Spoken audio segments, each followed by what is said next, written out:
Hi అండి, welcome to my channel. నేను ఈరోజు చేపలు ఉండే సొన ఫ్రై చేశానండి. మీరు కూడా ఇలా చేశారంటే చాలా ఇష్టంగా తింటారండి.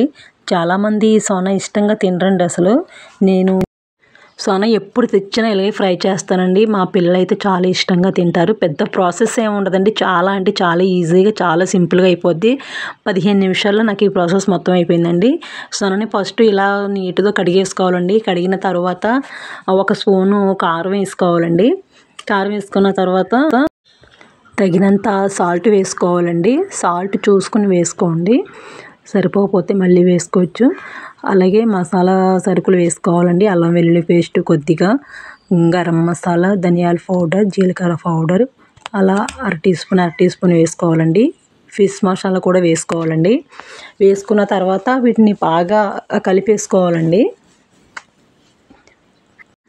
ఇలా అన్ని మసాలాలు వేసుకొని బాగా కలిపేసుకోవాలండి.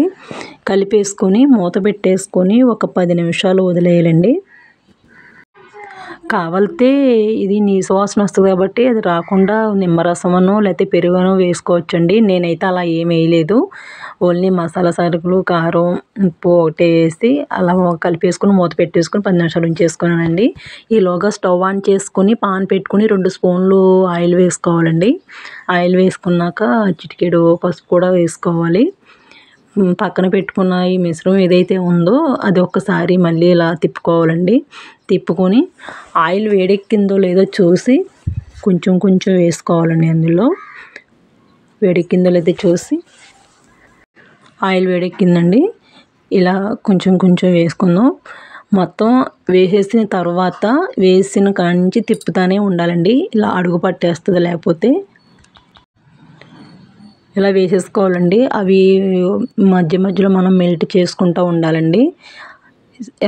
సేమ్ ఎగ్ ఫ్రైలా ఉంటుందండి. చాలా టేస్టీగా ఉంటుంది. అసలు మీరు ఒక్కసారి తిన్నారంటే అస్సలు వదిలిపెట్టరు. మనం అన్నంలోనే కాదండి, కనీసం ఉత్తినైనా తినేయవచ్చు, అంత టేస్టీగా ఉంటుంది. అంతేనండి, ఇలా ఎగ్ ఫ్రైలా ఉంటుంది. చూసారు ఎంత పొడిపిల్లాడుతూ ఉందో. ఇలా ఉంటుందండి. ఒక్కసారి మీరు ఇలా చేసి పెట్టండి, పిల్లలు చాలా ఇష్టంగా తింటారు. గరిటెతో ఇలా తీసి వేసినప్పుడు అలా పొడిపిల్లాడుతూ వస్తుందండి. అంతేనండి, చేప సొన ఫ్రై రెడీ అండి. మీరు కూడా చేసుకొని తినేయండి.